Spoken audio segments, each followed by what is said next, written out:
Bonjour, ce dimanche est une fête particulière, car il tombe cette année un 9 novembre. Nous fêtons la dédicace de la basilique du Latran. Pourquoi cette fête, me diras-tu? Eh bien, la basilique de Latran, à Rome, est la cathédrale du pape, dont on oublie souvent qu'il est l'évêque de Rome. Cette église est considérée comme la plus ancienne de toute la chrétienté. La fête de la dédicace est donc là pour nous rappeler que le rôle du pape est d'être le garant de l'unité des chrétiens. Ce dimanche, en première lecture, nous entendrons un passage du livre d'Ézéchiel. Ce prophète a exercé son ministère à Babylone, auprès des exilés. Sa mission est notamment d'annoncer la fin de l'exil, la régénération du peuple et la reconstruction de Jérusalem et du Temple.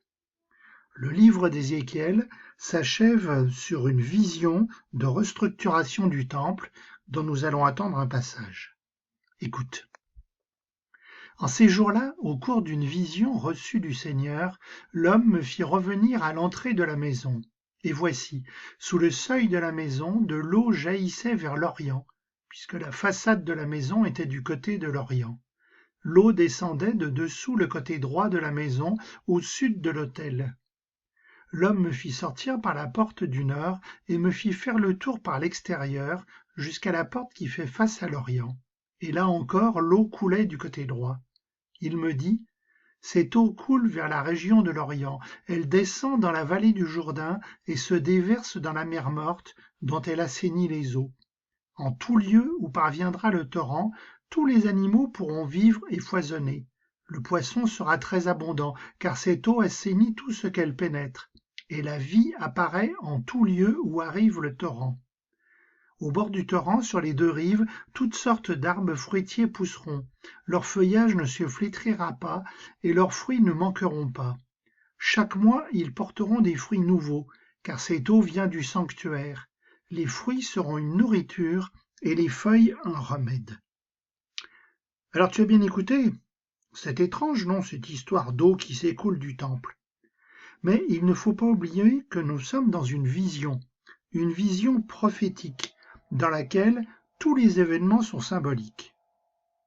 Alors déjà, au cours de cette vision, Ézéchiel est accompagné par un homme.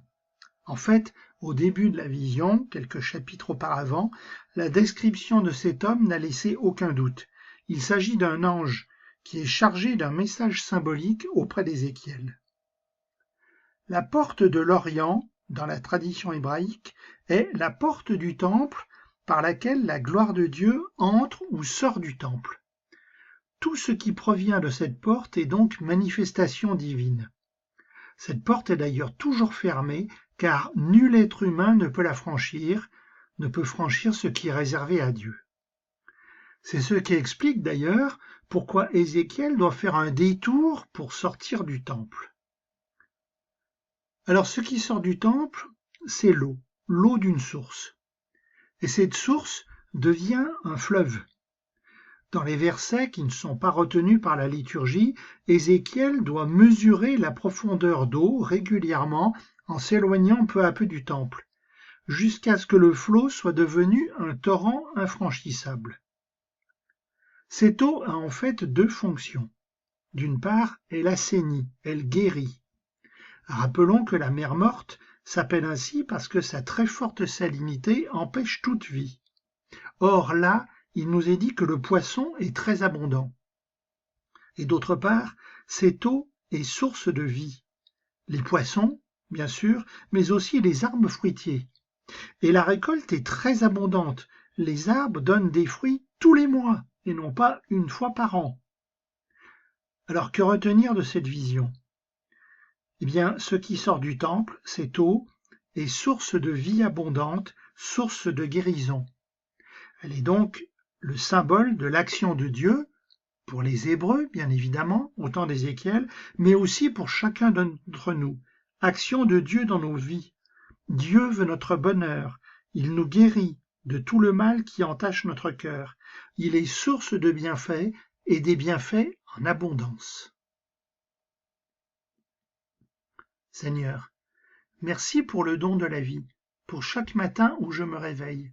pour la santé, la force et l'énergie qui me permettent de vivre chaque instant. Merci pour les moments de joie et de paix, pour les moments de réconfort et de répit. Merci aussi pour les épreuves qui m'apprennent à grandir dans la foi, à avoir confiance en toi et à comprendre que tu es toujours à mes côtés, même dans les moments difficiles. Amen.